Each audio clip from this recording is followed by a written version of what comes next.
സുഹൃത്തുക്കളെ, ഇംഗ്ലീഷ് ഗ്രാമറിലെ ടെൻസസിനെ കുറിച്ചാണ് ഞാൻ ഈ ക്ലാസ്സിൽ പറയുന്നത്. മിക്കവാറും ടെൻസുകളിൽ വളരെ പ്രധാനപ്പെട്ട കാര്യങ്ങൾ മാത്രം, ഓരോ ടെൻസിലും ഏറ്റവും പ്രധാനപ്പെട്ട യൂസസ് മാത്രമാണ് ഞാൻ ഇന്ന് പറയാൻ പോകുന്നത്.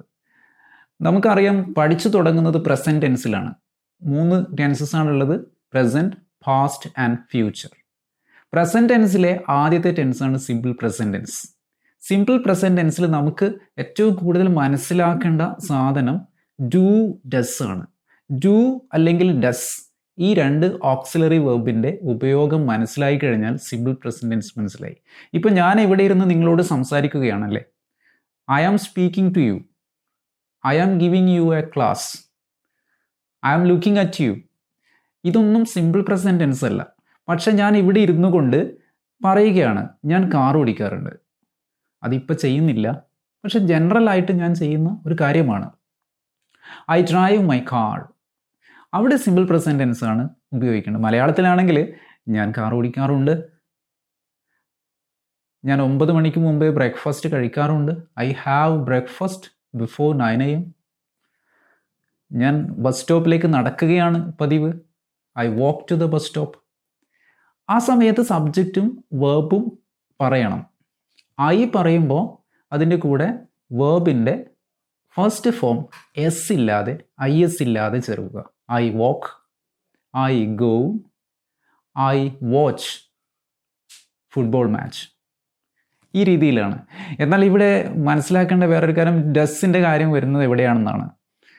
സബ്ജക്റ്റ് സിംഗുലർ ആണെങ്കിൽ ചില സന്ദർഭങ്ങളിലൊക്കെ എസ്, ES എന്നതൊക്കെ IES ഒക്കെ ചേർത്തിട്ടാണ് വേർബ് പറയുക. For example, he goes, he walks, she walks, she watches. ഷീയും ഹീയും ഇറ്റും ഏതെങ്കിലും പേര്, സിംഗുലർ പേരും ഒക്കെ വരുന്ന സമയത്ത് എസ് ചേർത്ത ഫോമാണ് ഉപയോഗിക്കുക. ഇങ്ങനെയായാലും സിമ്പിൾ പ്രസൻറ്റ് ടെൻസിൻ്റെ കാര്യമായി. പക്ഷേ ഇത് നെഗറ്റീവിലാക്കുമ്പോൾ എങ്ങനെയാണ്? നെഗറ്റീവിലാണ് പറയുന്നതെങ്കിൽ ഞാൻ നടക്കാനൊന്നും പോകാറില്ല. ഐ ഗോ ഫോർ വാക്ക് എന്ന സെൻറ്റൻസ് നെഗറ്റീവ് ആക്കണം. അപ്പോൾ എന്താ ചെയ്യാമെന്നറിയോ? സാധാരണ ഐ ഗോ ഫോർ വാക്ക്, ആ ഗോ എന്ന് പറയുന്ന വേർബിൽ നിന്ന് നമ്മൾ ഡു എടുക്കും, എന്നിട്ട് അതിന് നെഗറ്റീവ് നോട്ട് ചേർക്കും. I don't go for walk. I watch movies, I don't watch movies. They usually travel by bus. ഇത് നെഗറ്റീവ് ആകുമ്പോൾ എങ്ങനെയാണ്? They usually don't travel by bus. ഇങ്ങനെ ചില വാക്കുകളും ചേർക്കാം കേട്ടോ. Usually, sometimes, always, regularly, often, occasionally, ഇങ്ങനെയുള്ള വാക്കുകളും ഈ സിമ്പിൾ പ്രസൻറ്റ് ടെൻസിലെ സെൻറ്റൻസസിൽ നമുക്ക് ഇൻസേർട്ട് ചെയ്യാൻ വേണ്ടി പറ്റും. അത് എത്ര പ്രാവശ്യം ചെയ്യുന്നു, എല്ലായ്പ്പോഴും ചെയ്യുന്നുണ്ടോ, എവറി വീക്കാണോ, അതിനനുസരിച്ചിരിക്കും. അങ്ങനെ സിമ്പിളായിട്ട് നമ്മൾ മലയാളത്തിൽ ചെയ്യുന്ന ശീലങ്ങളെ ഇപ്പോൾ നമ്മളിങ്ങനെ ചെയ്യാറുണ്ട്, ഇപ്പോൾ ചെയ്യുന്നതല്ല, മറിച്ച് ജനറലായിട്ട് ചെയ്യുന്നു എന്ന് പറയാൻ ഇങ്ങനെയുള്ള വാചകങ്ങൾ ഈ ഫോമിൽ യൂസ് ചെയ്താൽ മതി. This is what about simple present tense. ഏറ്റവും പ്രധാനപ്പെട്ട ഉപയോഗമാണത്. ഇനി നമുക്ക് പ്രസൻറ്റ് കണ്ടിന്യൂസ് ടെൻസിലേക്ക് പോകാം. നിങ്ങൾക്കെല്ലാം അറിയുന്നത് പോലെ ഞാൻ പറഞ്ഞു നോക്കിയതിന് ഐ ആം സ്പീക്കിംഗ്, ഞാൻ സംസാരിക്കുകയാണ്. U are watching my video, ഇപ്പോൾ നിങ്ങൾ എൻ്റെ വീഡിയോ കാണുകയാണ്. ഐ ആം സ്പീക്കിംഗ് എന്ന് പറയുമ്പോൾ ആം ഉപയോഗിച്ചു. I am speaking, ING form. You are watching, they are looking at me, she is playing outside. ഈ രീതിയിലാണ് പ്രസൻറ്റ് കണ്ടിന്യൂസ് ടെൻസ് വരുന്നത്. ഇതിൽ കുറച്ച് കൂടുതലായി വിശദമായ കാര്യങ്ങളൊക്കെ മനസ്സിലാക്കാനുണ്ട്. അതായത് പ്രസൻറ്റ് കണ്ടിന്യൂസ് ടെൻസിൽ നമുക്ക് എപ്പോഴും എല്ലാ വാചകങ്ങളും ഉപയോഗിക്കാൻ പറ്റില്ല. മുമ്പ് തന്നെ വേറെ വീഡിയോസിലൊക്കെ ക്ലാസ്സിലൊക്കെ ഞാൻ പറഞ്ഞ കാര്യമാണ്. അതായത് എനിക്ക് മനസ്സിലാവുന്നുണ്ട്, ഐ ആം അണ്ടർസ്റ്റാൻഡിങ് എന്ന് പറയുന്നതും ശരിയാവില്ല. കാരണം അത് എൻ്റെ ഒരു ഫീലിംഗ് ആണ്. ഐ അണ്ടർസ്റ്റാൻഡ് എന്നേ പറയാവൂ. എനിക്ക് ഓർമ്മയുണ്ട്, ഞാൻ ഓർക്കുന്നു. ഐ റിമെമ്പർ എന്നേ പാടുള്ളൂ. ഐ ആം റിമെമ്പറിങ് എന്ന് പറയാൻ പാടില്ല. ഇത് പ്രസൻറ്റ് കണ്ടിന്യൂസ് ടെൻസിൽ വരുമ്പോൾ മനസ്സിലാക്കേണ്ട ചില മറ്റ് വിശദമായുള്ള കാര്യങ്ങളാണ്. ഏറ്റവും ബേസിക് ആയിട്ടുള്ള കാര്യം സബ്ജക്റ്റും ഈസോ, ആമോ, ആറോ, പിന്നെ ING ഫോമും ഉപയോഗിച്ചിട്ട് പറയാന്നുള്ളതാണ്. ഇനി നമുക്ക് പ്രസൻറ്റ് പെർഫെക്റ്റ് ടെൻസിലേക്ക് പോകാം. പ്രസൻറ്റ് ടെൻസിനെ മുഴുവനായി പറയുമ്പോഴത്തേക്കും മൂന്നാമത് വരുന്നതാണ് പ്രസൻറ്റ് പെർഫെക്റ്റ് ടെൻസ്. എന്താണ് പ്രസൻറ്റ് പെർഫെക്റ്റ് ടെൻസ്? ഞാനിവിടെ ഇരിക്കുമ്പോൾ എൻ്റെ മൊബൈൽ ഫോൺ സ്വിച്ച് ഓഫ് ചെയ്ത് വെച്ചിരിക്കുകയാണ്. വീഡിയോ ഷൂട്ട് ചെയ്തിട്ടുള്ളത് മൊബൈൽ ഫോൺ കുറച്ച് മുമ്പേ സ്വിച്ച് ഓഫ് ചെയ്ത് വെച്ചിരിക്കുന്നു. I have switched off my mobile phone. അതായത് മൊബൈൽ ഫോൺ സ്വിച്ച് ഓഫ് ചെയ്ത അവസ്ഥയിലാണ് ഇപ്പോഴും ഉള്ളത്. Present perfect tense. പ്രസൻറ്റിൽ ഒരു കാര്യം ചെയ്ത് കഴിഞ്ഞു, അത്ര അങ്ങ് പാസ്റ്റ് അല്ല. ഒരു പ്രവൃത്തി കഴിയുകയും ചെയ്തു. മൊബൈൽ ഫോൺ ഞാൻ സ്വിച്ച് ഓഫ് ചെയ്ത് വെച്ചിട്ടുണ്ടേ, ചെയ്തിട്ടുണ്ട്. ഐ ഹാവ്, ഉണ്ട് എന്നത് മലയാളത്തിൽ വരുമ്പോൾ ഹാവ് വരും. I have switched off my mobile phone. ഞാനിപ്പോൾ ഭക്ഷണം കഴിച്ചതേ ഉള്ളൂ. I have just had food. I have just had food. നോക്ക്, ഇവിടെ ഹാവ് വന്നിട്ടുണ്ട്. അതിൻ്റെ കൂടെ ഹാവ് വരും. യു, വി, ദേ, ഇവിടെയൊക്കെ ഹാവ് ആണ് ഓക്സിലറി വെർബ് വരിക. I have watched an English movie. I have watched an English movie എന്ന് പറഞ്ഞിട്ട് ആരെങ്കിലും I have watched an English movie last week എന്ന് പറഞ്ഞാൽ അവിടെ പോയി. കാരണം ഇത് പ്രസന്റ് ടെൻസ് അല്ലേ.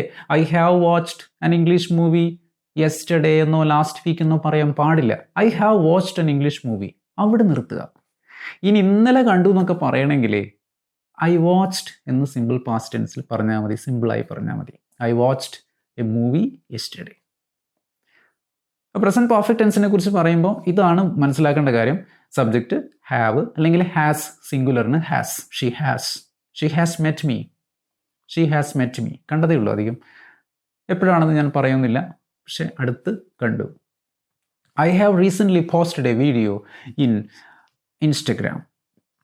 I have recently posted a video in Instagram. ഇതിനിടയ്ക്ക് ഞാനൊരു വീഡിയോ ഇൻസ്റ്റഗ്രാമിൽ പോസ്റ്റ് ചെയ്തിട്ടുണ്ട്. ഇങ്ങനെയാണ് പ്രസൻറ്റ് പെർഫെക്റ്റ് ടെൻസ് യൂസ് ചെയ്യുന്നത്. ഇനി വേറൊന്ന് കണ്ടോളൂ. ഞാൻ അരമണിക്കൂറായിട്ട് നിങ്ങളോട് സംസാരിച്ചുകൊണ്ടിരിക്കുകയാണ്. I am talking to you for half an hour എന്ന് പറയുമ്പോൾ ഹാഫ് ആൻ അവർ അവിടെ പറഞ്ഞിട്ടുണ്ടല്ലേ.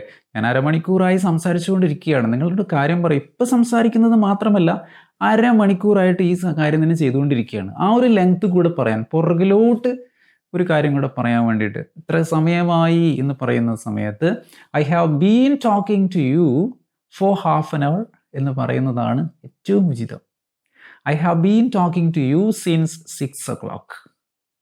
I have been working here for the last 12 years. എന്നൊക്കെ ചില ആൾക്കാർ പറയുന്നത് കേട്ടിട്ടില്ലേ? ഈ എക്സ്പീരിയൻസ് സർട്ടിഫിക്കറ്റ് ഒക്കെ കൊടുക്കുന്ന സമയത്ത് അദ്ദേഹം ഇവിടെ 10 വർഷമായിട്ട് വർക്ക് ചെയ്യുന്നുണ്ട് എന്നൊക്കെ എഴുതി കൊടുക്കാറില്ലേ? He has been working here since 1990 എന്നൊക്കെ പറഞ്ഞിട്ട് അങ്ങനെ ആ രീതിയിൽ എഴുതുമ്പോൾ has been or have been plus ING. ഇത് ഒരുപാടൊന്നും പ്രയോഗത്തിലുള്ളതല്ലെങ്കിലും അത്യാവശ്യമായിട്ട് വരും. ഇത്രയും കാര്യങ്ങൾ മനസ്സിലാക്കിയാൽ പ്രസൻറ്റ് ടെൻസിലെ 4 ടെൻസുകളും ആയി. ഇനി സംസാരത്തിൽ വരുമ്പോൾ, ഇതൊക്കെ എഴുതുന്ന സമയത്തൊക്കെയാണ് കൂടുതൽ ഈ വളരെ ബേസിക് ആയിട്ടുള്ള കാര്യങ്ങൾ പറയുന്നത്. സംസാരിക്കുന്ന സമയത്ത് ഇതിനിടയിൽ ചില സാധനങ്ങൾ കൂടിയുണ്ട്. അത് ചില ക്ലാസ്സുകളിലൊക്കെ ആകുമ്പോൾ ഞാൻ വിശദമായിട്ട് പറയാം. ഫോർ എക്സാമ്പിൾ പ്രസൻറ്റ് ടെൻസിൽ തന്നെ സിമ്പിൾ പ്രസൻറ്റ് ടെൻസ് പറഞ്ഞു, every day I have breakfast before 9 o'clock എന്ന് ഞാൻ പറഞ്ഞു. അതുപോലെ ഹാവ് മാത്രമുണ്ട്. പിന്നെ ഈസ്, ആം, ആർ അത് പഠിക്കാനുണ്ട്.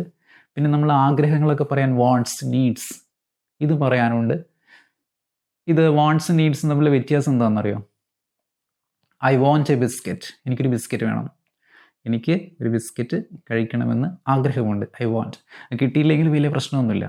But I need some money, എനിക്ക് പൈസ അത്യാവശ്യമാണ്. അത് കിട്ടിയില്ലെങ്കിൽ വേറെ എന്തോ ഒരു കുഴപ്പം വരാനുണ്ട്.